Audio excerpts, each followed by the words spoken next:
देखिए, आज हम लोग पढ़ क्या रहे हैं? हम लोग पढ़ रहे हैं जैव प्रक्रम ही पढ़ रहे हैं। आज भी जैव प्रक्रम ही पढ़ रहे हैं। और ये जैव प्रक्रम का क्या है? उत्सर्जन है। क्या है? उत्सर्जन है। हम लोग जैव प्रक्रम का उत्सर्जन वाले भाग पढ़ रहे हैं। उसमें उत्सर्जन क्या होता है पिछले क्लास में हम लोग डिफाइन किए हैं। उत्सर्जन क्या होता है।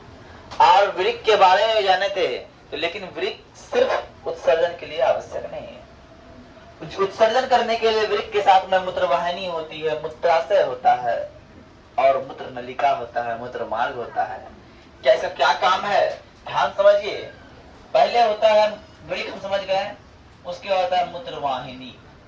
प्रत्येक वृक्क के हाइलम से एक मूत्रवाहिनी निकलती है और मूत्रवाहिनी का शेष भाग जो वृक्क के बाहर खुलता है, थोड़ा ज्यादा मोटा होता है, इसे मूत्रवाहिनी कहते हैं। बात समझ में आ रही है? अब अगर सर मूत्रवाहिनी की बात तो हम समझे, सर मूत्राशय क्या है सर?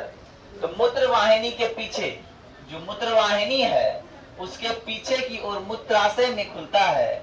ये नाशपाती के आकार की एक पतली दीवार वाली थैली है कि समान रचना है जो उदर गुहा के पिछले भाग रेक्टम में नीचे स्थित होता है। कहाँ होता है?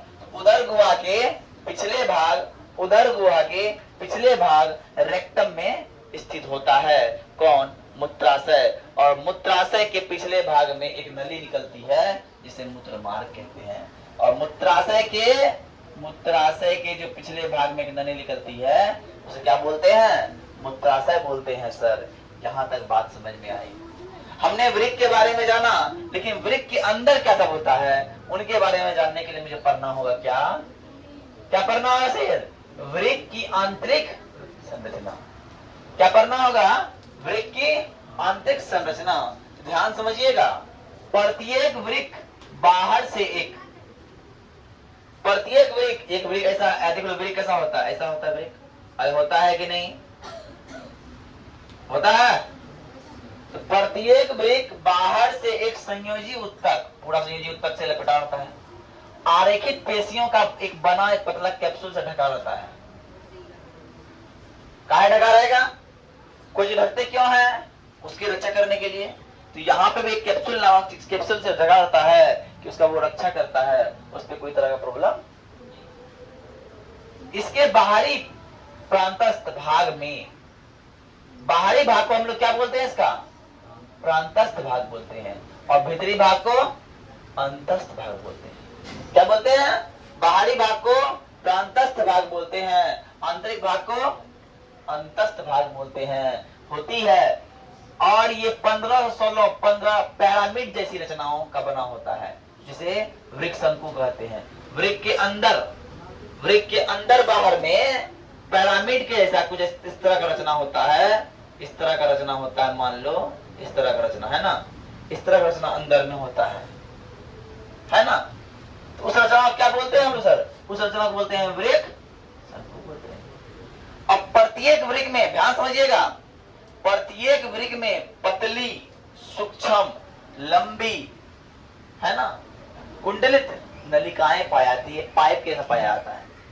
प्रत्येक वृक्क में ये कुंडलित रचनाएं पाई जाती है जिसे नेफ्रॉन कहते हैं। इसे क्या कहते हैं? नेफ्रॉन कहते हैं। जिस तरह जीवन की इकाई कोशिका है, उसी तरह वृक्क की रचनात्मक क्रियात्मक इकाई क्या है? नेफ्रॉन है। क्या है? नेफ्रॉन है। और सर जानते हैं सर, एक वृक्क में 10 लाख नेफ्रॉन पाया जाता है। कितना nephron? 10 lakh nephron. 10 lakh nephron उपस्थित होता है। नेफ्रॉन मतलब क्या? ये पतली पतली नलिकाएं, ये जो नलिकाएं हैं, ऐसी 10 लाख नलिकाएं एक वृक्क में मौजूद होती है। इसका चित्र बनाइए। ये सबसे वीवीआई चीज है, ये सर्वाधिक वीवीआई चीज है। ये चीज है सबसे वीवीआई चीज है ना। इसको आप लोग उतारिए, फिर आगे बताते हैं इसके बारे में, नेफ्रॉन के संरचना के बारे में। नेफ्रॉन की संरचना के बारे में कि नेफ्रॉन की संरचना में क्या होता है, उसके अंदर क्या है, उसका क्या कार्य है ना।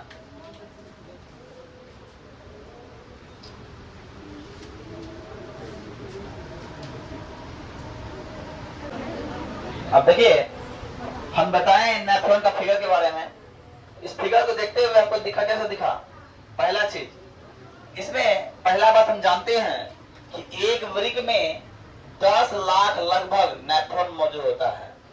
एक वृक्क में कितनी नेफ्रॉन मौजूद होती है? 10 लाख लगभग नेफ्रॉन मौजूद होती है। और प्रत्येक नेफ्रॉन में प्याले जैसी एक रचना होती है। एक रचना होती है प्याले के जैसा, जिसको बुमेन संपुट बोलते हैं। है प्याला की तरह रचना, दिख रहा है तुमको? इस रचना को क्या बोलते हैं? बुमेन संपुट कहते हैं। और यह ग्लोमेरुलर नामक रक्त कोशिकाओं का जाल है। ये कैसा है? यह ग्लोमेरुलस नामक रक्त कोशिकाओं का क्या है? जाल है। मतलब ये रक्त की एक कोशिका है जो वृक्क के अंदर बहुत सारी मात्राओं में पाई जाती है। ये जाल ही नेफ्रॉन है ना? इसमें अधिरोही अवरोही चाप होता है।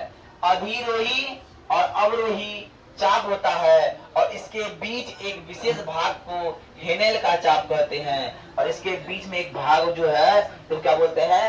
हिनेल चाप कहते हैं। कोई दिक्कत? और बोलते हैं सर, अधिरोही चाप के आगे की ओर संग्राहक नलिका होती है। इसके बाद जैसे नलिका बोलते हैं संग्राहक नलिका। क्या बोलते हैं? संग्राहक नलिका। ये सब यहाँ से आता संग्राहक नलिका है। नलिका क्या है? संग्राहक नलिका होती है। और जो अंत में मूत्र वाहिनी में जा खुलती है ना? ये कहाँ खुलती है? मूत्र वाहिनी। इसके बाद मूत्र वाहिनी है, मूत्र वाहिनी में जाकर खुलती है। आई बात समझ में? आई बात समझ में? ऐसी ऐसी 10 लाख नलिका मूत्र वाहिनी में खुलती है, तब मूत्र का निर्माण होता है हमारे शरीर में, है ना? ऐसी ऐसी 10 लाख नलिका यहाँ से लेने के बाद किससे? धमनी है। धमनी से क्या लेता होगा? सोचो पहले। अभिवाही धमनी। अभिवाही धमनी से क्या लेता होगा? ब्लड लेता होगा। ब्लड में कुछ पानी की मात्रा होगी, जो यूरिक एसिड की मात्रा होगी, उसको फिल्ट्रेट करते करते यहाँ से निकाल देता होगा, है क्या ना? है ना? तो वो बात है। आई बात समझ में? और आगे जो है हम बताएंगे वृक्क के कार्य के बारे में। तो वृक्क का कार्य जो है, वृक्क के बारे में जाने। अब तक हम क्या जाने? वृक्क के बारे में। वृक्क की संरचना थी, आंतरिक संरचना में नेफ्रॉन पाया था, उनके बारे में जाने। और जानते हैं सर, ये चित्र बना दीजिएगा और इतना तो पूरा लिख दीजिएगा ना, तो 5 नंबर पट समझ दे देगा एग्जामिनर। कैसे देगा? पट समझ। समझी बात ना? 5 नंबर छूटेगा नहीं। अब आते हैं वृक्क कार्य की। वृक्क का कार्य बोलते हैं तो वृक्क का कार्य 3 चरण में होता है। वृक्क का कार्य कितना चरण में? 3 चरण में। ग्लोमेरुलर फिल्ट्रेशन, ट्यूबुलर पुनर्अवशोषण और ट्यूबुलर स्रवण। ये 3 विधि के द्वारा ही वृक्क का कार्य होता है। ये 3 चरण के द्वारा ही वृक्क का कार्य होता है। नेक्स्ट क्लास में हम इन 3 चरणों को पढ़ेंगे। इसके बाद हम लोग चलेंगे पौधों में उत्सर्जन की बात करेंगे। और पौधों का उत्सर्जन बहुत छोटा भाग है, इतना छोटा भाग है, वो तुरंत खत्म हो जाएगा। उसके बाद चैप्टर क्या हो जाएगा? ये चैप्टर 4 प्रक्रम पूर्ण रूप से खत्म हो जाएगा।